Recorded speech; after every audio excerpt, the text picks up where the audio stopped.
नमस्त्रिकालसत्याय जगन्नाथसुताय च सभृत्याय सपुत्राय सकलत्राय ते नमः। सत्पुण्डरीकनयनां मेघाभं वैद्युताम्बरं द्विभुजं मौनमुद्राढ्यं वनमालिनमीश्वरम् तं घोरजश्चरितकुन्तलबद्धबरः वन्यप्रसूनरुचिरेक्षणचारुहासं वेणुं क्वनन्तमनुगैरनुगीतकीर्तिं गोप्यो दिदृक्षितदिशभ्यगमनसमेताः तप्तकाञ्चन गौराङ्गी राधे वृन्दावनेश्वरी वृषभानुसुते देवी त्वां नमामि हरिप्रिये। नाहं वसामि वैकुण्ठे योगिनां हृदयेन च मद्भक्ता यत्र गायन्ति तत्र तिष्ठामि नारद। तुलसी काननं यत्र यत्र पद्मवनानि च पुराण पठनं यत्र तत्र सन्निहितो हरिः।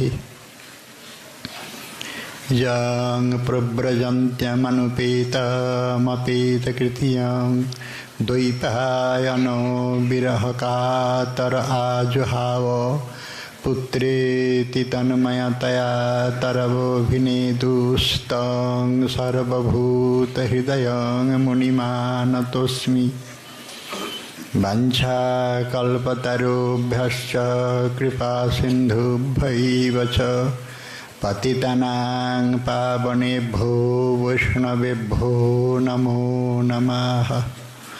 जय रूप सनातन भट्ट रघुनाथ श्रीजीव गोपाल भट्ट दास रघुनाथ ऐ गोस्वामीर करी चरण वंदन यहाँ हईते विघ्ननाश अभीष्ट पुराण। दुर्गमे पथिमेन्धस्य स्खलत्पाद गतिर्मुहुः स्वकृपायष्टिदानेन सन्तु सन्तु। जय राधे।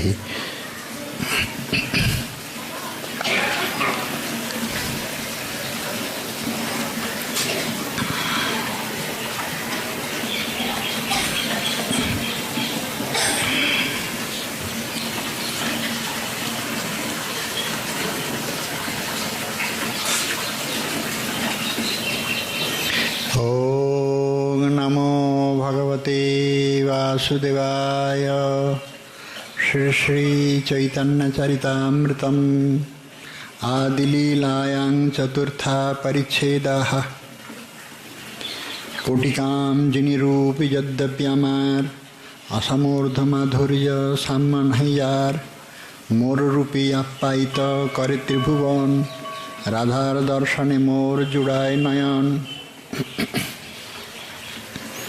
कलिपावन अवतार श्रीमन महाप्रभुर प्रिय परिकर श्री श्री गौड़ीय वैष्णव संप्रदाय आचार्य श्रील कृष्णदास कविराज गोस्वामी ठाकुर विरचित तदीय श्री चैतन्य चरितामृत ग्रंथरत्ने ग्रंथकार आदिलीला चतुर्थ परिच्छेदेर साथे साक्षात्कार दिच्छेन।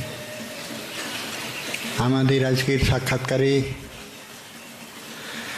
मोर रूपे आप्यायित हय त्रिभुवन असमर्थ माधुर्य साम्य नाही सम।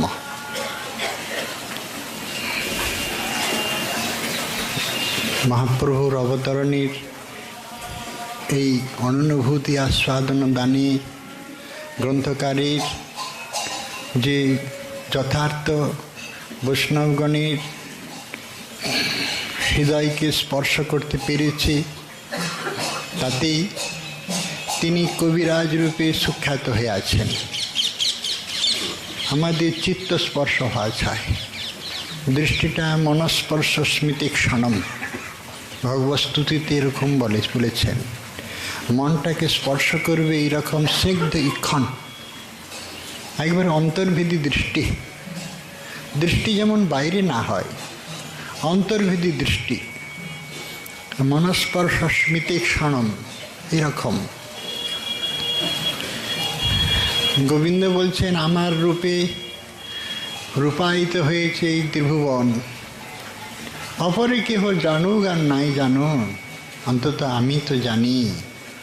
আমরা কিন্তু এই বিশ্ব মাঝারের যত রূপের খেলা লীলা দেখছি, মনে হইতেছে যেন এইগুলি প্রকৃতির বুকে বিচিত্র বিলাস বৈভব, তা নয়। কিন্তু গোবিন্দের অঙ্গের ঈষৎ ছটাকণায় এসে এই প্রকৃতির এত বৈভব বৈচিত্র্য আমাদের মুগ্ধ স্নিগ্ধ করে দেয়।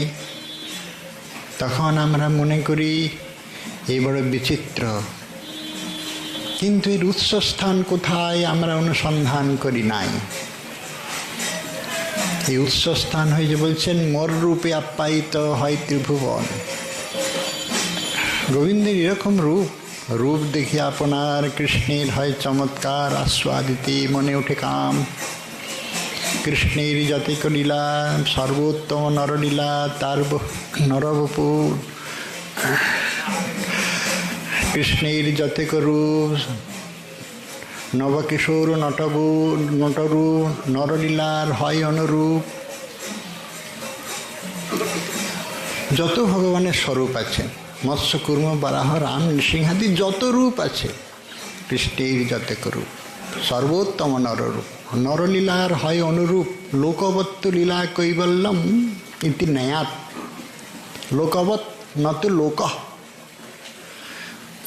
আমাদের আচার্য বলেছেন যে লোকের মতো কিন্তু লোক নয়, দেখাচ্ছে কিন্তু আমাদের মতো, কিন্তু আমাদের মতো নয়, শুধু দৃশ্য মাত্র। এত রূপের আস্বাদন তো আমরা নিতে পারবো না। সহস্রার্ক দয়াদ্যুতি যদি দেবতাদের পক্ষে সম্ভব নয়, আমাদের পক্ষে সম্ভব কোথায়?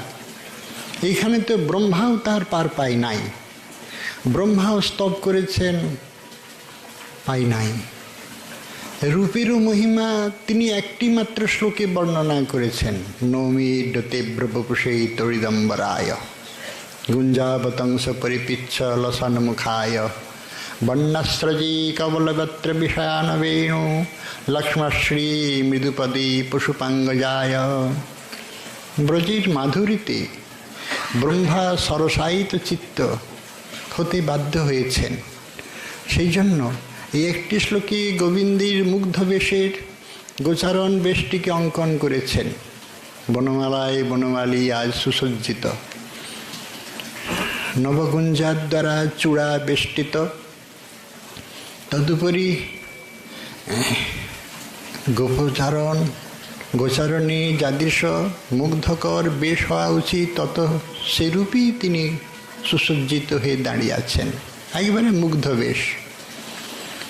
অভ্রবপুষে ব্রহ্মা একটি মাত্র মাধুর্যমণ্ডিত শ্লোক দিয়ে তাকে অঙ্কন করেছেন, আর পারেননি। তারপরে জ্ঞানীর মধ্যে ডুবে গেলেন, কিন্তু পার পেলেন না। ব্রহ্মা পার পেলেন না। অথচ ব্রজের একটা দর্জিও যারা গোবিন্দের জামা সেলাই করে মাপটা জানে, হাতের কতটা মাপ বা শ্রীঅঙ্গের কতটা মাপ, এটা ব্রজের দর্জিও জানে। ব্রহ্মা কিছুই জানল না। এটাই তো ব্রজের মহিমা। ব্রহ্মা জগৎস্রষ্টা হয়ে জানতে পারল না, বলে না, জানতে পারল না। উদ্ধব এত মহাজ্ঞানী, বৃহস্পতির শিষ্য এবং গোবিন্দের প্রিয় সখা সুরহিত, বৃষ্ণিগণের মহান মন্ত্রী, মন্ত্রণা দানে অত্যন্ত কুশলী মহাজ্ঞানী উদ্ধব এসেছিল ব্রজে। এইখানে তো জ্ঞানীর আদর নাই, জ্ঞানীর এইখানে কোনো মহিমা নাই। এটা প্রেমভূমি, ভালোবাসার স্থান। ভালোবাসাটা হবে একবারে অকৃত্রিম, তার মধ্যে কোনো খাদ থাকবে না। ভালোবাসার ধর্মই হলো দেওয়া। একবারে কেমন দেওয়া বলে, প্রণয় পুষ্টি, প্রণয় পুষ্ট দাস্য। রাধারানীর চরণে আমাদের আচার্য প্রার্থনা করছেন, হে দেবী, তোমার চরণে এইরকম দাস্য কামনা করি। সাধারণ দাস্য নয়, বড় দাস্য। আরো বিশেষণ দিচ্ছেন, প্রণয় পুষ্ট দাস্য। মন গড়া ওই রকম নয়, করতে হয় ওই রকম নয়, যাতে প্রণয় রস উভয়কে অভিষিক্ত করে। উভয়কে পাবার জন্য এমন করে সেবা চাতুরী প্রকাশ করতে হয় যাতে উভয়ের সান্নিধ্যে এসে নিরন্তর রসবিলাসে বিলসিত হয়। একে বলে প্রণয় পুষ্ট দাস্য। এটা প্রেমভূমি, এইখানে জ্ঞানীর আদর নাই। উদ্ধব যখন সংলাপ করলেন, তিনি যখন নন্দবাবাকে সমস্ত কিছু সারা রাত ধরে বসিয়ে বললেন, নন্দবাবার শুদ্ধ হৃদয় বাৎসল্য প্রেমীর মহাবারিধির নিস্তরঙ্গ উদ্ধব মহাশয় তাকে যে উপদেশ করলেন, উদ্ধব বুঝতেও পারেন নাই আমি কাকে কি উপদেশ করছি। মহাজ্ঞানী তো, তখনও বুঝেনি। নন্দবাবা মনকে এতটুকু বিচলিত করতে পারল না। উদ্ধব মনে করলেন রাতটা তো কাটলো, কিন্তু আমার এই উপদেশ তো তাকে স্পর্শ করলো বলে মনে হলো না, বরং সারাটা রাত্রি সে কেঁদে আকুল হয়েছে।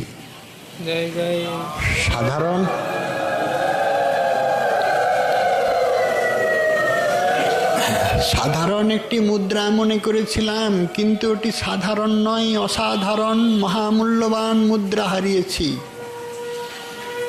আমার গোপাল যে জগদীশ্বর আমারও জানা ছিল না।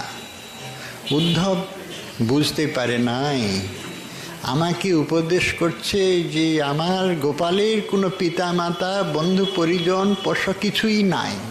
উদ্ধব কয়দিনেরই বা শিশু, জানবেই বা কি?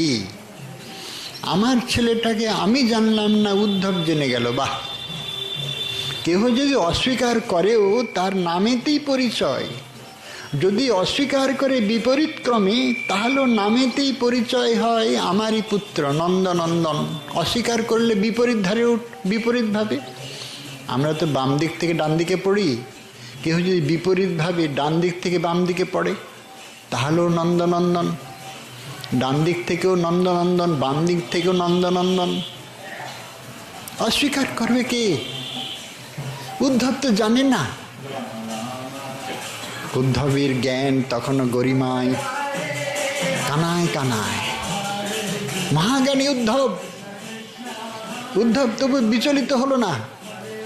যখন ব্রজরামাদের সান্নিধ্যে আসার সৌভাগ্য হলো, তার জ্ঞানীর সমস্ত গরিমা টুকরো হয়ে মিশে গেল, তার অস্তিত্ব রইল না। প্রেমধামের কি মহিমা উদ্ধব তখন বুঝতে পারল। মাত্র 2-1 দিনের জন্য এসেছিল, ব্রহ্মা অল্প সময় এসেছিল, চলে গেল, কিন্তু উদ্ধব যেতে পারল না। এদের মহিমার কাছে, এই কৃষ্ণপ্রেমিকাদের, কৃষ্ণপ্রেমীর কাছে সে একেবারেই বশীভূত। শুধু তাই নয়, হরিদাস উদ্ধব একদিন করতে করতে অনেকটা দিন কাটিয়ে দিল। এত মহিমা এখানে, তাই তো ভগবান আমাকে পাঠিয়েছেন। প্রকৃত প্রস্তাব কি জানেন? প্রস্তাবটা এই জন্য নেওয়া হয়েছে, আমরা যা কিছু জেনে এসেছি এটা জানা হয় নাই। আমাদের মধ্যে তো অনেক অহমিকা অহংকার বুদ্ধি আছে। আমি কি বিদ্বান কম? এই ব্যবহারিক জগতে কি আমি কম জেনেছি? আমার বিষয়বৃত্তি বুদ্ধি কি কোনো অংশে কম আছে? আমি কি কম বুঝি? কিন্তু ব্রজসীমার বাইরের কথা এটা। এইখানে ওই সমস্ত বুদ্ধি চলবে না। এইখানে বলে ভুলে যেতে হবে। ভুলে যাওয়াটা কেমন জানেন? ভোলাটার আবার বেশি সময় লাগে। জ্ঞান উপার্জন করতে যত সময় লাগে, ভুলাটা আরো বেশি সময় লাগে। সর্বনাশ! আমাদের যে রক্তে রক্তে চলছে কিনা অহমিকা অহংকার, জ্ঞানীর যে গরিমা রক্তে রক্তে, আমি কি কম জানি? সেই জ্ঞান উপার্জন করতে, এইসব উপার্জন করতে আমাদের যে ক্লেশ করতে হয়েছে। নিধুবাবু নামে একজন ব্যক্তি গেল এক সঙ্গীত বিশারদের কাছে, বিখ্যাত সঙ্গীত বিশারদ। বলছেন আমাকে একটু সঙ্গীত শোনান। হ্যাঁ, বলছেন আমাকে আপনি সঙ্গীতের রহস্য জানান। হ্যাঁ, তোমাকে আমি শোনাবো, কিন্তু তোমার পরিচয়টা তো জানলাম না। বলছে আমার পরিচয়টা আর কি বলবো, আমি 3 বছর ধরে ওই সঙ্গীত চর্চাই করেছি, অনেক কিছু রাগিনীও জানি, আর যেটুকু আমি জানিনি অবশেষ কিছু যদি রহস্য থাকে সেটা আপনি জানান। সঙ্গীত বিশারদ বলছেন নিধুবাবু এসেছেন আমার কাছে তো এই অল্প সময়ে হবে না, 3 বছর ধরে আপনি শিখেছেন, ওটা ভুলতে আরও 3 বছর লাগবে, 6 বছর আপনার গেল, এরপরে আমি আপনাকে সেই বিদ্যা দিব, নাহলে তো আমি দিব না। আপনি যা শিখে এসেছেন ওগুলো সব ভুলতে হবে আমার কাছে। তা আমরা যা শিখে এসেছি না, এই সীমায় এসে এইগুলো সব ভুলতে হবে। অনেক দিনের একেবারে কত রকমের অহমিকা উদ্ধম মহাশয় ভুলেনি। তখনও তার গরিমা ছিল। যখন এই কৃষ্ণ প্রেমিকাগণের সান্নিধ্য সৌভাগ্য লাভ করলো, তখনই আর ভুলতে বেশি সময় লাগলো না, চুরমার হয়ে গেল।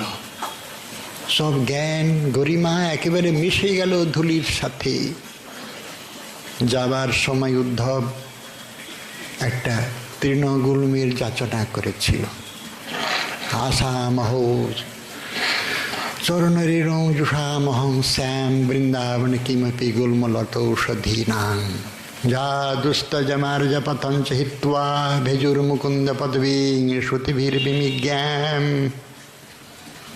বেদ বিদ্যা উপনিষদ যাদের অনুসরণ করে, যে চরণ নির্মঞ্চনের জন্য কোটি কোটি যুগ তপস্যা করে, অনুসন্ধান করে, সেই চরণ প্রাপ্তিতে তারা কৃষ্ণ বিষাক্ত মনসা হয়ে চলেছে। ভেজুর মুকুন্দ পদবী, গোবিন্দী চরণ সান্নিধ্যে চলেছেন, পারে নাই কেহই। অতএব যদি শরীর গ্রহণ করতে হয় তাহলে গোপী দেহই হলো উপযুক্ত। ব্রহ্মজন্মবীর কি অনন্ত কথা রসস্য, একটা তৃণগুল্মলতা আমাকে করে দাও। এদের এই অভিসারের পথে এদের চরণের ধুলি আমার মস্তকে সে পড়বে, একটা কণা পড়লেই কৃতার্থ হয়ে যাব।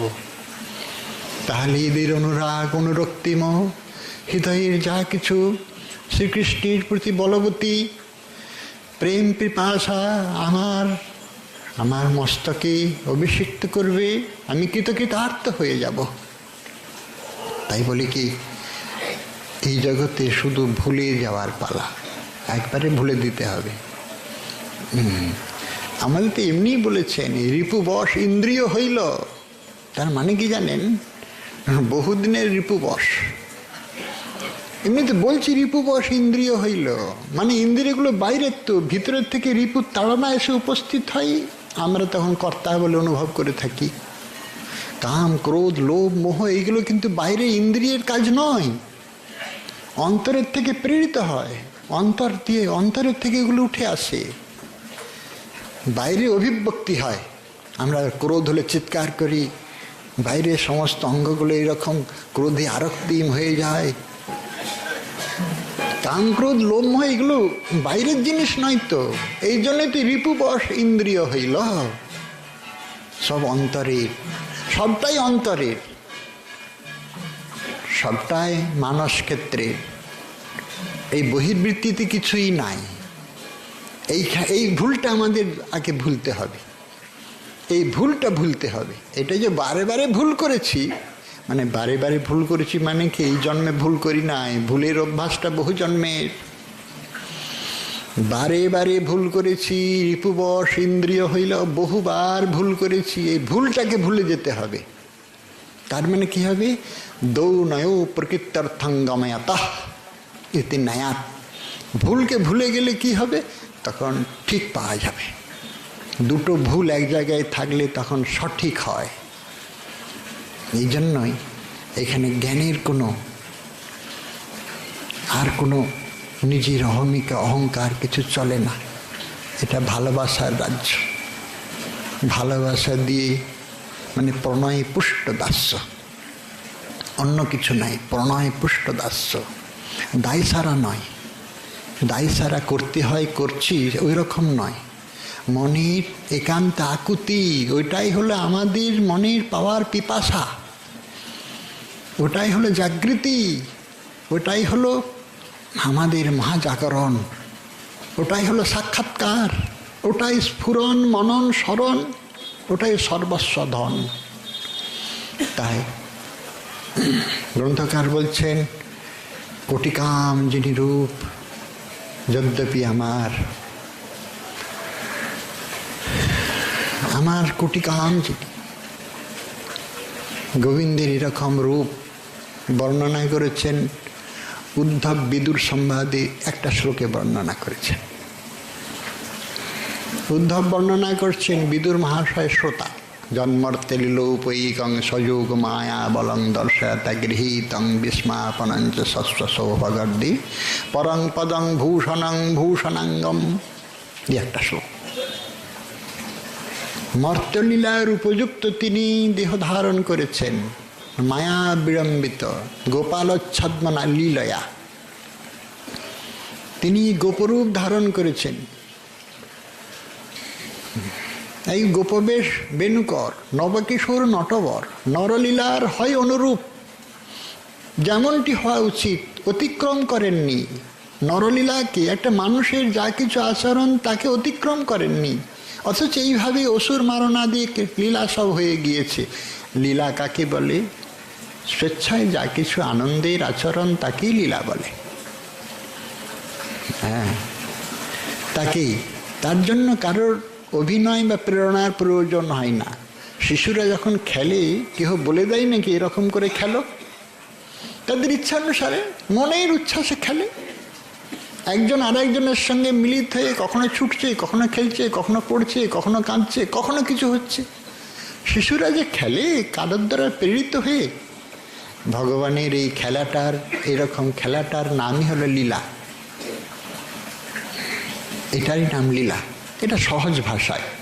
সংস্কৃতির আবার অনেক অনেক বড় কথা আছে।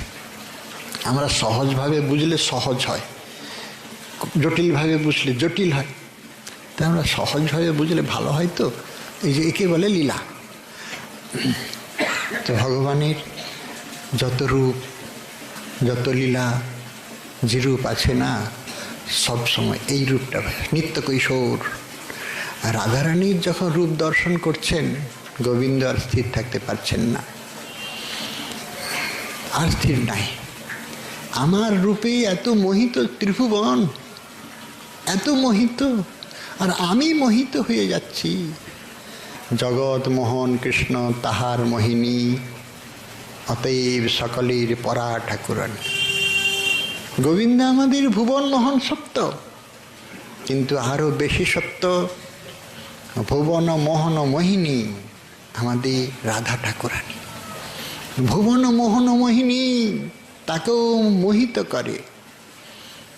আজকে মাধব কেলিকুঞ্জে, মদন সুখদা কুঞ্জে রাধারূপ দর্শন করছেন। তো রাধার দর্শনে মোর জুড়াই নয়ন।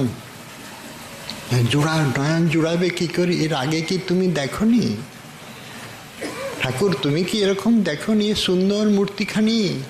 তুমি কি দেখনি কোনো দিন? বলছেন না, দেখিনি। ওই সদানুভূতমপি যকুর্যাত নবম নবম রাগ নব নবম অনুভবন অনুরাগ ইতিরিজাতে। নিরন্তর দর্শন হলো নিত্য নূতন, যে অনুরাগে ওর আরক্তিম জানাই, তাকেই বলে অনুরাগ।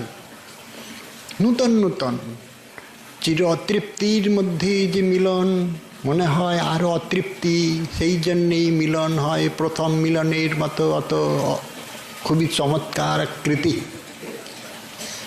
বড়ই চমৎকার। প্রতিটি মিলন এই জন্যই বড়ই চমৎকার কৃতি। শুধু বিরহেই সেইখানে মিলনকেই এত পুষ্ট করে। বিরহ না থাকলে সম্ভোগ এমন করে পুষ্ট হতে পারবে না। লীলাশক্তি সেই জন্য পারস্পরিক সান্নিধ্য মধ্যে অনেক বাধা বিপত্তি, লজ্জা, ভয়, বাম্য, গোপনীয়তা এসব নির্মাণ করে রেখেছেন, সহজলভ্য নয়। সেই জন্য গোবিন্দের রাধা দর্শন অত সহজলভ্য নয়। গোবিন্দেরই যদি সহজলভ্য নয় তা আমাদের সহজলভ্য হবে? আমাদের আচার্যরা কি অত সহজে মহাপ্রভুর প্রতিটি কথাই তারা অক্ষরে অক্ষরে পালন করেছেন, অক্ষরে অক্ষরে পালন করেছেন। সাবধানে কৈলা প্রভুর আজ্ঞা পালন, সাবধানে। আমাদের তো সাবধান নাই, ভালোই তো খেয়ে মেখে ভালোই আছি তো।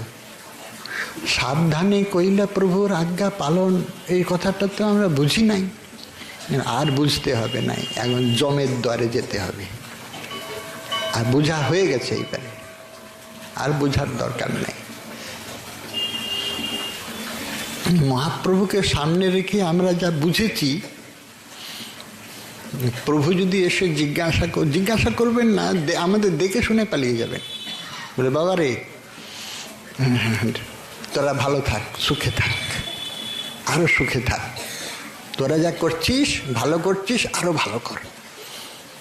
তো মাঝে মাঝে একটা কথা খুব ভালো আসে, লেখকেরা বেশ মন প্রাণ দিয়ে লেখে। ঠাকুর রামকৃষ্ণদেব স্বর্গে গেছেন, স্বর্গের কাজই করেছেন, তিনি একটা বিভূতির প্রকাশ ভগবানের। তো দেবরাজ জিজ্ঞাসা করছেন, ঠাকুর তুমি তো অনেক জগতের কল্যাণ করে এসেছ, তোমার সব শিষ্য প্রশিষ্যরা তোমার অনুগতেরা ভালো কাজ করছে, সব করছে তো? বলছেন করছে মানে? আমি যা বলেছি তাও করছে, যা না বলেছি সেও করছে।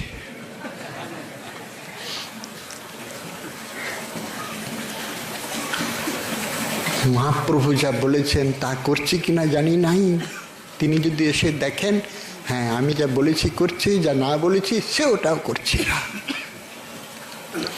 সাবধানে কৈলা প্রভুর আজ্ঞা পালন, এই শব্দগুলোই আমরা হয়তো আর নূতন শুনছি।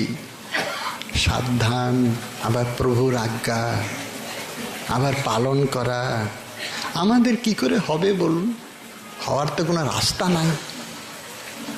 আমরা নিজেরা তো কোনোদিন চিন্তা করিনি যে আমাকে পেতে হবে, আমাকে কিছু করতে হবে। গুরুদেব দিয়েছেন, সব কিছু দিয়েছেন, কি হয়েছে? তাতে কি হলো? আমি তো ভালোই আছি। আমাদের আচার্যের এটা অনুসরণীয় পদ্ধতি নয়। রূপ রঘুনাথের রাগানুগীয় পদ্ধতির এটির অনুসরণ নয়। তাদের আচরণগুলো দেখলেই বোঝা যায় রাধা কুণ্ড তটে পড়ি সঘনে নিঃশ্বাস ছাড়ি, মুখে বাক্য না হয় স্ফুরণ, মন্দ মন্দ জিভা নড়ি, প্রেম সুনেত্রে পড়ি, মনে কৃষ্ণ করই স্মরণ। এই হলো তার অনুরাগের মূর্তিখানি, ভজনের মূর্তিখানি বহির্বৃত্তিতে। আর অন্তর্বৃত্তিতে তিনি হতেছেন প্রণয় পুষ্ট দাসী। রাধারানী প্রণয় পুষ্ট দাসী, বড় আদরের তুলসী। তুলসী ছাড়া রাধারানীর কোনো কাজ হবে না, সেবা হবে না। সবসময় সান্নিধ্যে আছেন। শ্রীরূপ রঘুনাথ পদে যার আস, রূপ রঘুনাথের আনুগত্য। প্রথমে আমি বুঝতাম না, এটা আমার সন্দেহই হয়েছিল। অনেকবার পড়লাম, কিছুতেই ভেদ করতে পারি না। এক বৃক্ষতলে এক রাত্রি করেন শয়ন। বৃন্দাবনে তো কোটি কোটি গাছ আছে, তার নিচে রূপ সনাতন এক রাত্রিতে শয়ন করবেন কি করে? চৈতন্য চরিতামৃতে কাল লিখে গেছেন, ভুল লিখে যান নাই, হয়তো আমাদের বুঝতে ভুল হয়েছে। তাহলে কত রাত্রি তারা বেঁচে ছিল বা বেঁচে আছে না কি করছে? কোটি কোটি গাছ আছে, সব গাছের তলায় তারা যদি এক রাত্রি করে শুয়ে থাকে, রাত্রি কাটায়, তাহলে তো অনেক রাত যায়। তাদের জীবদ্দশায় তো হওয়া সম্ভব নয়। চরিতামৃত কি এখানে আমাদের প্রলাপোক্তি দেখিয়ে গেলেন? বলছেন না না, এইগুলো অনুভবের রাজ্য কেনা, প্রলাপোক্তি নয়, এতটুকু প্রলাপোক্তি অতিরঞ্জিত নয়, উচিত। ঠিক এক একটা গাছের তলায় রূপ সনাতন অনুভবের দৃষ্টি দিয়ে দেখছেন, ওই বৃক্ষকে জিজ্ঞাসা করছেন, বলে দাও তোমরা সেই সময়ের সাক্ষী, এইখানে আমার সেই বিলাসী যুগলীর কীরকম লীলা হয়েছিল একটু জানিয়ে দাও। সে কাকুতি মিনতি করে প্রার্থনা করে। সেই জন্য দেখতে দেখতে সেই লীলাটা অনুভব করতে করতে অনেক সময় কেটে যায়, একটা রাত কেটেই গেল, আর একটা গাছের নিচে। আমাদের মতো তো জরা মরণ দেহ নয়, তাদের তো আমাদের মতো নয়। তাদের ব্রজবাসী গণস্থানে সুধাইব জনে জনে কহা লীলা স্থান কাহা। ব্রজবাসীগণ বলতে মনুষ্য দেহধারী ব্রজবাসী এরকম অর্থ হয়, কিন্তু ব্যাপক অর্থ উপলক্ষণ যদি অর্থ করতে হয় তাহলে এই গাছগুলো কিন্তু ব্রজবাসী, যারা দাপর যুগের সাক্ষী এরাও ব্রজবাসী। আর সত্যি সত্যি এদের কাছে যা জিজ্ঞাসা করবেন ঠিক উত্তর পাবেন।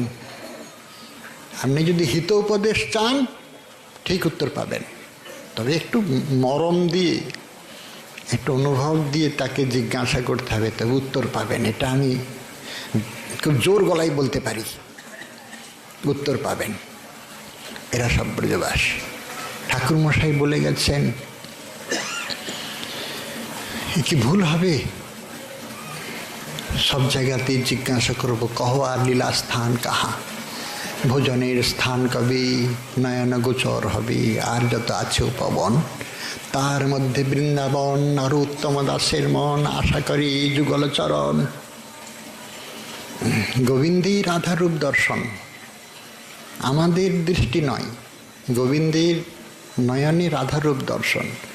রাধার দর্শনে মোর জুড়ায় নয়ন। আচার্যগণের আনুগত্য নিয়ে আমরা যেমন গাছের নিচে গেলাম, তাদের ব্রজবাসী বলে চিহ্নিত করলাম, তাদের প্রতি শ্রদ্ধা নিবেদন না হলে কিন্তু ওইখান থেকে কোনো প্রতিফলন আসে না। সবটাই মানসক্ষেত্র, এই বহির্জগতের কোনো রূপ কিছুই নাই, সবটাই মানসক্ষেত্র। মনে বললে হয় আরও গভীরে যদি কেউ যেতে পারে, সেটা আত্মসাক্ষাৎকারের নিবিড় রহস্য ঘনমূর্তির স্থান। তাই গোবিন্দের রাধারূপ দর্শন, রাধার দর্শনে মোর জুড়ায় নয়ন, মদন সুখদা কুঞ্জ, মদনের সুখদানকারী যে কুঞ্জ, সেটা আবার বিশেষণ দিচ্ছেন আমাদের আচার্য, কেমন হরি বিভূষিত কুঞ্জ। গোবিন্দ আজ নিজের বড় আদর করে প্রেমভরে কুঞ্জ সাজিয়েছেন। কেন নিকুঞ্জ সাম্রাজ্ঞী আসবেন, আজকে তিনি আগে অভিসার করেছেন, আগেই এসে সাজিয়েছেন হরি বিভূষিত কুঞ্জ। এমন করে কুঞ্জ কেহ সাজায় নাই, কিঙ্করীর আসন পাতা ভালো হয় নাই। আমার প্রিয়া এসে বসবেই, আমি নিজেই আসনটা পেতে দিই পর সুন্দর করে। এইখানে যদি এই রকম করে বসে তাহলে আসনটাকে তো ভালো করে বিছাতে হবে। নিবৃন্ত পুষ্পের উপরে কোমল আস্তরণ দিয়েছেন। আমার প্রিয়া এসে বসবে, কত আদর, কত যত্ন, কত আদর। আর বারে বারে পথ নিরীক্ষণ করছেন, মনে হয় এই জীবনে আর দেখতে পাবো না, দেখেই নাই কোনো, অথচ নিরন্তর অনুসন্ধানে রত, কিন্তু মনে হতেছে দেখেই নাই, দেখি নাই। দেখার জন্য কত পিপাসা। রাধারূপ দর্শন, যারা শরণাঙ্গে প্রবেশ করবেন তাদের এরকম পিপাসা চাই, না হলে কিন্তু হবে না। একটু ছটা লাগলেই হলো। ওই রাধারূপ দর্শনের জন্য কি পিপাসা। কুঞ্জ সাজিয়েছেন, নিজের হাতে সজ্জা সাজিয়েছেন, নিজের হাতে বালিশ, সব আলিশ সবার জন্য কুঞ্জ সাজানোর পদ্ধতি শ্রীরূপ গোস্বামীপাদ বলেছেন। কুঞ্জ কি করে নির্মাণ করতে হয়, চক্রবর্তী ঠাকুরও কিছু বলেছেন। সব গ্রন্থগুলো এক জায়গায় করলে তাহলে কুঞ্জের একটা পরিস্ফুট রূপ পাওয়া যায়। তাদের অনুভূতিতে যা যা কুঞ্জের সাজানোর কথা বলা আছে সে সত্যি ইহজগতের জিনিস নয়। যদি বিশেষ অনুসন্ধান আরও চান, শ্রীজীব গোস্বামীপাদের মাধব মহোৎসব গ্রন্থ দেখবেন। রাধারানীর অভিষেক হবে, তাতে কুঞ্জের নির্মাণ আছে। এত বৃহদাকার নির্মাণ আর কোথাও দেখা যায় নাই। এত বিশাল আয়োজন, এত বিশেষ আকারে নির্মাণ, কুঞ্জ নির্মাণ। কুঞ্জ যে কিভাবে নির্মাণ করতে হয়, এনারা সেই লোকের বাসিন্দা কিনা, আমাদের এই নরলোকের বাসিন্দা না। তারা যা যা দেখছেন তাই তাই লিখছেন, যা যা নিজের হাতে নির্মাণ করছেন তাই তাই লিখছেন। এতটুকু অনুরঞ্জিত নয়, অতিরঞ্জিত নয়। তাই জীব গোস্বামীপাদের কুঞ্জ নির্মাণ, মাধব মহোৎসব মহান এই গ্রন্থে, চক্রবর্তী ঠাকুরের গ্রন্থে, শ্রীরূপ গোস্বামীপাদের গ্রন্থে, সব গ্রন্থগুলো এক জায়গায় করলে, ওই ওই স্থানগুলো এক জায়গায় করলে কুঞ্জের নির্মাণের প্রতি আমাদের একটা সুস্পষ্ট ধারণা হওয়া উচিত। না হলে আমরা কুঞ্জের দরজায় গিয়ে কি দেখব? কিছুই তো দেখতে পাবো না। যোগময়া লীলা শক্তি কুঞ্জটাকে সঙ্গে সঙ্গে করে কি, প্রস্ফুটিত করে, আবার কোথায় কোথায় চলে যায়। আমার একদিন মনে হয়েছিল, আচ্ছা এখানে পাতা কি শুকিয়ে পড়ে না? গাছের নিয়ম তো পাতাগুলো ঝরে পড়ে যাবে। যদি পাতাগুলো ঝরে পড়ে যায়, বৃন্দাবন বনের তো বনদেবীর অভাব নাই। পাতাগুলো সব জড়ো করে, হ্যাঁ এটা তো বর্জ্য পদার্থ, শুকনো পাতা তো বর্জ্য পদার্থ। এগুলো কোথায় যে নিয়ে ফেলবে ওরা, আর মাথায় পাচ্ছি না, কিছুতেই লাগাতে পারছি না। এই বর্জ্য পদার্থ পাতাগুলোকে কোথায় ফেলবে? কেন গোটাটাই তো বৃন্দাবন, সবই তো নবকানন, সবই তো কুঞ্জকুটির, সবই যে অতি মধুর, অতি মনোরম। পাতাগুলোর তো খেলার কোথাও জায়গা নাই। তাই তো কি করি এখন? অনেক দিন জিজ্ঞাসা করলাম, উত্তর আর পেলাম না। যেদিন পেলাম উত্তর না পাওয়া যায়, কুটিয়ে কুটিয়ে জিজ্ঞাসা করতে হয়, কুটিয়ে কুটিয়ে একবারে। পাতা ঝরে না, একটা পাতাও ঝরে নাই। তারা সব লীলা সাক্ষী। আর যদি বা বর্জ্য মনে হতেছে, কর্ণপুর ঠাকুর ওই জন্য বর্জ্যের কোনো সন্ধান দেননি। সবই নির্মল, মল বলে বস্তু নাই। আকাশ নির্মল, জল নির্মল, পুষ্পের পরিমল, চরণের বাঁকামল। এখানে বর্জ্যের কোনো কথা নাই। যদি না আমাদের মনের চিন্তাধারায় কখনো আসে, যোগমায়ার পরিকল্পিত এই কুঞ্জকুটির দ্বারে অন্তর্হিত কিছুই নাই, সঙ্গে সঙ্গে অদৃশ্য হয়ে যায়। তাই কুঞ্জ নির্মাণ, হরিবিভূষিত কুঞ্জ, গোবিন্দ নিজের হাতে অতি যত্ন করে রচনা করেছেন। আমার প্রিয়া আসবে তো কুঞ্জটাকে সাজিয়েছেন। ওই যে গ্রন্থগুলো বললাম, ওই স্থানগুলো দেখবেন, কেননা এগুলো খুব মার্মিক স্পর্শ দেয়। মার্মিক স্পর্শের একটা আমাদের সংবেদন নিয়ে আসে। এটা যদি না আমরা জানতে পারি, তাহলে কুঞ্জের দুয়ারে পর্যন্ত যেতে পারবো না। কুঞ্জের বহিঃপ্রকোষ্ঠ, সেখানে কি কি থাকবে, অন্তঃপ্রকোষ্ঠে কি কি থাকবে, এগুলো আছে। হরিবিভূষিত কুঞ্জ। কোথায় হচ্ছে কুঞ্জটা নির্মাণ? তিনি সুখদা কুঞ্জ নির্মাণ করেছেন। যামুন তীরে বসতি বনে বনমালী, ধীর সমীরে যামুন তীরে বসতি বনে বনমালী। কৃত সংকেতং নাম সমেতং বাদয়তে মৃদু বেণু। খুব ধীরে ধীরে বাঁশি বাজাচ্ছে, প্রিয়ার কানে যেমন আসে। রাধারানীর কর্ণকুহরে যেমন সিঞ্চিত হয়, কৃত সংকেতং নাম, সংকেত কুঞ্জে এসেছে তো। যেমন আমাকে সংকেত করেছে আমি সেরকম কুঞ্জেই তো এসেছি, তবে এত বিলম্ব কেন? কৃত সংকেতং নাম সমেতং বাদয়তে মৃদু বেণু বহু মনুতে তনু সঙ্গত পবন চলিতমপি রেণুম। এক একটা সময় যুগ প্রায় মনে হয়, এখনো বিলম্ব কেন? বহু মনুতে, যখন ওই দিক থেকে বাতাস আসে না, মনে হয় হ্যাঁ এই তো রায় অঙ্গের গন্ধ নিয়ে আসছে, গন্ধাবহ পবন বড় পবিত্র হয়েছে, রাধারানীর অঙ্গ স্পর্শ করিতে পবিত্র হয়েছে, না হলে কি তাকে কেউ পবিত্র সমীরণ শীতল বলে এত কেউ আদর করে?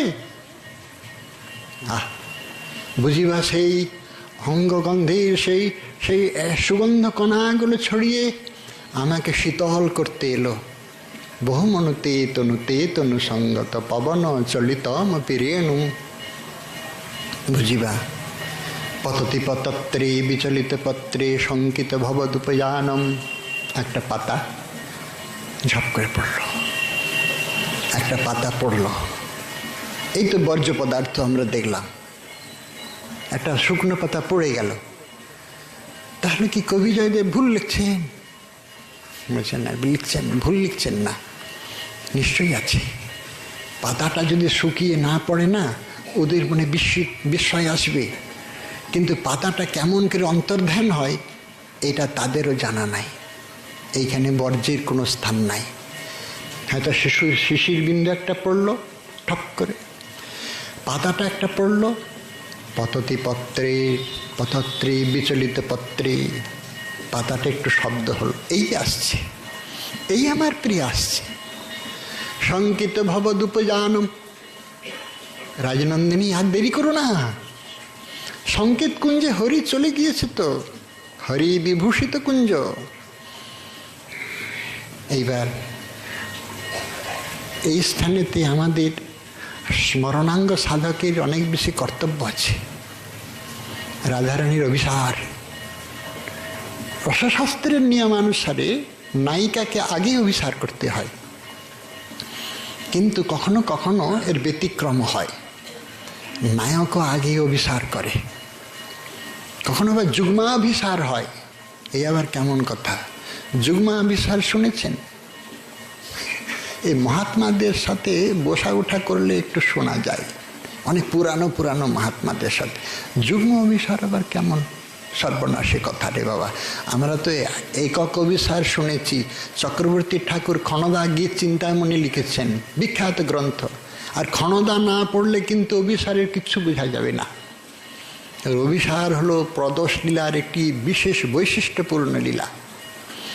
অভিসার না হলে আমরা রাধা মাধবের লীলাটার কিছুই বুঝতে পারবো না। অন্যত্র প্রসার আছে, অভিসার নাই। অভিসার একমাত্র পরকীয়াদেরই হয়, অন্য কাহারও হয় না। ব্রজ বিনা ইহার অন্যত্র নাহি বাস। অভিসার অন্য কাহারও হয় না, একমাত্র ব্রজেই বাস। তাই অভিসার চাই। আর অভিসার 30 দিনে 30 রকমের করেছেন চক্রবর্তী ঠাকুর। এইরকম তার ভাবনা দৃঢ়তা, এরকম গভীর দেশে আমাদের রহস্য ঘনীভূত হয়ে চলে গিয়েছেন। চক্রবর্তী ঠাকুর কিরকম অভিসার করিয়েছেন আমাদের কি আর বলি। ওইখানে স্মরণাঙ্গ সাধকের বড় কর্তব্য। রাধারানীর অভিসার, গোবিন্দের অভিসার, তবে যুগ্মাভিসার বলেন নাই। যুগ্মাভিসার কখন হয় জানেন? গোবিন্দ যখন বর্ষানায় থাকেন অল্প কটা দিন, হয় ঝুলনের সময়, দোলের 1-2 দিন, রাধারানীর এখানে যখন দোল হয় বা নন্দ মহোৎসবে সব নিমন্ত্রিত হয়, বেশহানুপুরের সকলে নিমন্ত্রিত হয় নন্দ বাবার গৃহে। আর রাধারানীর যখন জন্ম জয়ন্তী পালন হয় তখন সপরিকরে নিমন্ত্রিত হয় নন্দ বাবা। তখন রাধা মাধবের অভিসার কোথায় হবে? বলে একসঙ্গে অভিসার। ওইখানে তো রাজপুর, কুঞ্জকুটির প্রাঙ্গণে আসবে উভয়েই, তখন উভয়ের অভিসার হবে, যুগ্মাভিসার। ওই সময়ই মাত্র যুগ্ম আবির্ভাব হয়, হয় নন্দগ্রাম হতে দুভয়ে সখীগণের পরিবৃত হয়ে, অথবা বর্ষানা হতে সখীগণ পরিবৃতা হয়ে তারা এই কুঞ্জ কুটিরের সংকেত কুঞ্জে এসে উপস্থিত হয়ে লীলা বিনোদ করবেন। একে বলে যুগ্মাভিসার। চক্রবর্তী ঠাকুরের তার আছে একক অভিসার, রাধারানীর অভিসার। রাধারানীকে তাড়াতাড়ি নিয়ে যাবেন, চলো তাড়াতাড়ি চলো, তাড়াতাড়ি চলো, অনেক সময় আছে।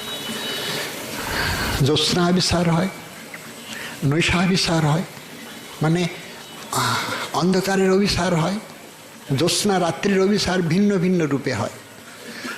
তা জ্যোৎস্না অভিসার বড় বিচিত্র। কর্পূর বিনিন্দিত এরকম শুভ্র রাশি দ্বারা যেন সমস্ত শ্রীঅঙ্গের সঙ্গে আর শুভ্র বস্ত্র মিলে গিয়েছে, শুভ্র বস্ত্রটা মিলে গিয়েছে। কারো লক্ষ্য হচ্ছে না কে যাচ্ছে। শুভ্রাভিসার।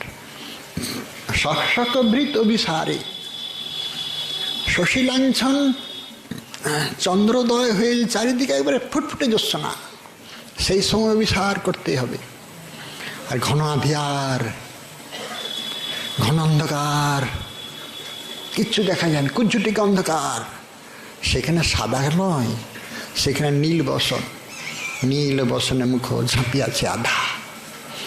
সুকুঞ্চিত কেশেরায় বাঁধিয়া কবরী, কুন্তলে বকুলমালা গুঞ্জরে ভ্রমরী। নাসাতে বেসর দোলে অরুণ হিল্লোলে, নবীন কোকিলা যিনি আধো আধো বলে। এরকম শ্যাম বিসারে চলে বিনোদিনী রাধা।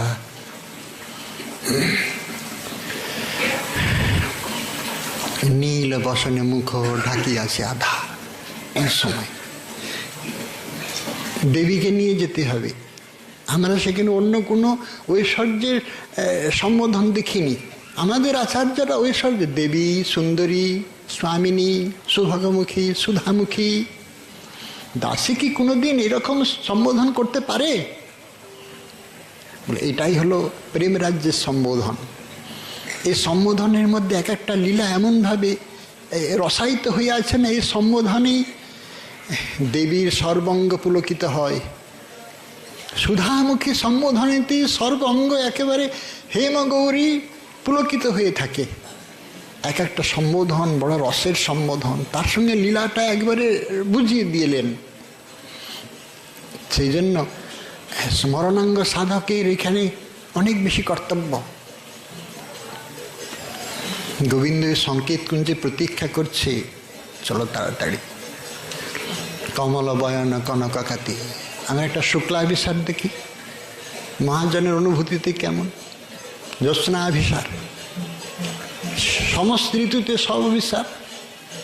রাতের বেলাতে আর যদি ঘন ঘন ঝনঝন একবারে বর্ষা হয়, বজ্রপাত হয়, সেখানে অভিসার আরও বেশি মর্মান্তিক, হৃদয়স্পর্শী। ঘন ঘন ঝন ঝন বজরণী পাত, শুনাইত শ্রবণী মরমে জরি জাত। ইথে যদি সুন্দরী তেজবী গেহ, প্রেমক লাগি কি উপকবি দেহ। মন্দির বাহিরে কঠিন কপাট, চলাইত শঙ্কিল পঙ্কিল বাট। কি করেছে সুন্দরী? হরি রঘুমানস সুরধ্বনি তীর, সুন্দরী কইছে করবি অভিসার। গোবিন্দ দাস কহ কি কর বিচার, ছুটল বান কি যতনে নিবার। রাধারানী উত্তর দিচ্ছেন তার। কুলবতী কঠিন কপাট উদ্ঘাট হলো, তাহে কি কণ্টক বাধা। নিজ মরিজাদ সিন্ধু সনে দারুণ, তাহে কি তটিন অগাধা। সুন্দরী মুঝে পরীক্ষণ কর দূর, কইছে হৃদয় ধরি পন্থ নিহার হরি। সোঙারি সোঙারি মজুর, কোটি কুসুম সর বরি ক্ষয়ে যছু পর, তাহে কি জলদ জল লাগি। প্রেম কহ দহন দহ, তাক হৃদয় সহ, তাহে কি জলদক লাগি। প্রেম দহন দহ, যাক হৃদয় সহ, তাহে কি বজরক আগি। তখন মহাজন বলছেন আর পরীক্ষা করার প্রয়োজন নাই। ধনী অভিসার সহচরী পাওল বোধ, অভিসার কর। আর ভয় দেখানোর উপায় নেই। সে কি অভিসার! নৈশব ঘন ঘন ঝনঝন, চারিদিকে কিচ্ছু দেখা যায়, ঘন আন্ধার, বজ্রপাত, সাপ খোপ, কাঁটা কোথায় কি আছে, কি করে করবেন? আমরা তো একবার কে আর চিন্তা করি সব। এইরকম ভরা বাদলের, ঘন গর্জনের, গভীর নিশীথের বুকে আমাদের শিরীষ কমল কুসুম যিনি চরণ পদতল, সে কি করে যাবে? এটা অভ্যাস করে রেখেছেন তো শ্রীমতী, আগেই অভ্যাস করে রেখেছেন। গা গরি বাড়ি ঢাড়ি করি পিছল চলত হি অঙ্গুলি চাপি। বলুন তো কেমন করে কাদার উপরে হাঁটতে হবে, চেপে চেপে হাঁটতে হবে, ওটা অভ্যাস করে রেখেছে। হরিয় বিশারক লাগি কণ্টক গাড়ি কমল সম পদতল, মঞ্জির চিরহি ঝাঁপি। যাতে না কেউ শুনতে পায়, কাপড় দিয়ে বেঁধে দিতে হবে মঞ্জিরটাকে, যেন কোনো শব্দ না ওঠে। গা গরি বাড়ি ঢাড়ি করে পিছল চলত হি অঙ্গুলি চাপি, হরি অভিসারক লাগি। এটা কি আমরা পারবো? গোবিন্দের সেবা করতে গেলে সমস্ত উপকরণের প্রয়োজন। রাধারানী শিখাচ্ছেন এইরকম করে, না হলে ওই রাজ্যে যেতে পারবে না তোমরা। ওই রাজ্যে যাবার জন্য এই সমস্ত করতে হয়। হরি অভিসারক লাগি। নব অনুরাগিনী রাধা কুছ নাহি মানয়ে বাধা, একলি করলি পয়ান পন্থ বিপথ নাহি মান, করসনে কঙ্কন মুদরি পন্থ হইতে জল সগরি। এই হাতে কত মুদরি মানে আংটিগুলো দিয়েছে তো, চক্র চক্করে উঠছে, যদি দেখা হয়, যদি কেউ দেখতে পায়। পন্ত হিতে জল সগরি, হাতে করে সব ফেলে দিল। মণিময় মঞ্জির পাই দুরহি তেজি চলি যায়, কেউ শুনতে পাবে? সঙ্গে সঙ্গে মঞ্জির যা কিছু আছে, মণিময় মঞ্জির পাই দুরহি তেজি চলি যায়, বিঘিনী বিথারল বাট মনমত আয়ুধে কাঠ।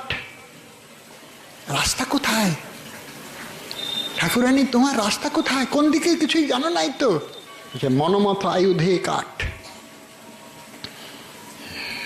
গোবিন্দের চরণে যাওয়ার এত অনুরাগ,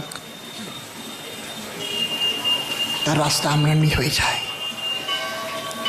মহিষ মৃগ দেখি অনুরাগিনী ভয়ে পালায়। মহিষ বরাহ মৃগ ভয়ে পালায় বলে সব ভয় পেয়ে পালাচ্ছে। আর যদি একটা সাপের মণি দেখছেন কি, তখন কি করছে? সাপের মণি কত বেরি লাগল লাগিনি মুখে মুখ। সাপের মণি দেখছে তো, যদি আমাকে কেউ দেখে ফেলে তাহলে তো আমি আমার স্বামীর কোনো সেবা করতে পারবো না, বঞ্চিত হব। সঙ্গে সঙ্গে করছেন কি, সাপটাকে ধরে ওটাকে ফুঁক দিচ্ছি যাতে নিবে। মনে করেছে প্রদীপ এইটা। কত বেরি লাগল নাগিনী মুখে মুখ, বিদ্যাপতি কহয়ান ওইছে না হেরিয়ে হান। বিদ্যাপতি ঠাকুর জেনে শুনে বলছেন, বিদ্যাপতি কহযান ওই ছেড়া এ নিয়ে।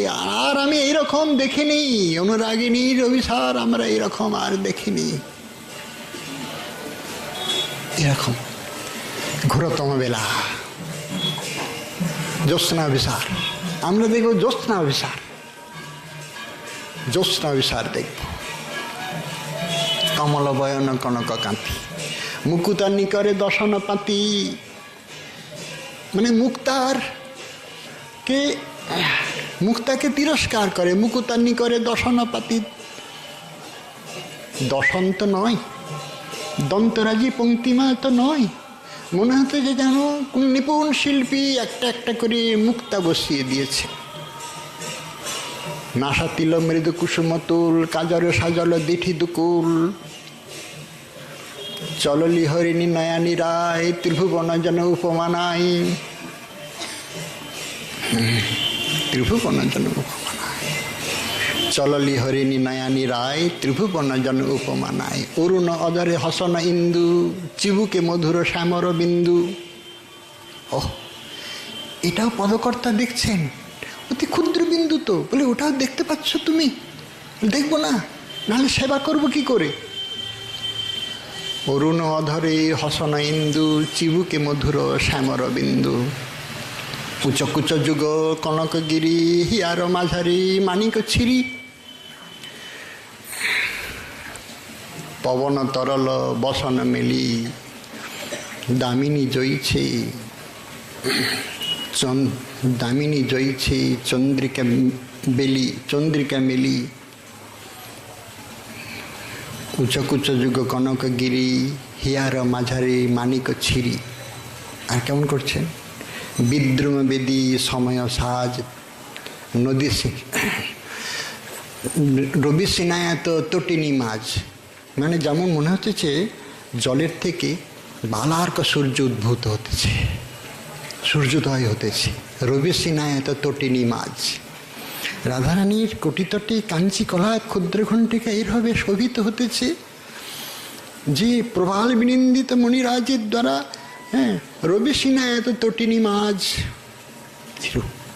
কেশরী শোষরী মাঝারি অঙ্গ, ত্রিবলী যৌবন জলতরঙ্গ। ত্রিবলী আর একবারে কেশরী, মানে সিংহের মধ্যদেশকেও জয় করেছে। এত ক্ষীণ ভাঙে পার, সেই এই ভয় মানি। কেশরী শোষরী মাঝারি অঙ্গ, ত্রিবলী যৌবন জলতরঙ্গ। আর কিরকম? বেনিয়ে বাঁধালো বেলন জাত, উলট কমল ফুটল আধ। উলট কমল এমনি বুটির আর বেঁধেছেন। উলট কমল ফুটল আধ, চরণ কমল শীতল ছায়, জ্ঞানদাস মন চূড়াও থায়। পদকর্তা পিছনে পিছনে চলেছে, আমরা পিছনে পিছনে যাই। হরি বিভূষিত কুঞ্জ, হরি বিভূষিত কুঞ্জে যাচ্ছেন। পততি পতত্রে বিচলিত পত্রে শঙ্কিত ভবদুপজানম, রচয়তি শয়নং সচকিত নয়নং পশ্যতি তব পন্থানম। মুখরমধিরং তেজ মঞ্জীরং রিপুমিব কেলিশূলোলম, চলসতি কুঞ্জং সতিমির পুঞ্জং শীলয় নীল নিচূলম। উরসি মুরারে রূপহিতহারে ঘনাইব তরল বলাকে, তড়িদিব পীতে রতি বিপরীতে রাজসে সুকৃত বিপাকে। বিগলিত বসনং পরিহিত রসনং, ঘটায় জঘনম পিধানম। কুরু মম বচনং সত্তর রচনং, পূরয় মধুরিপু কামম।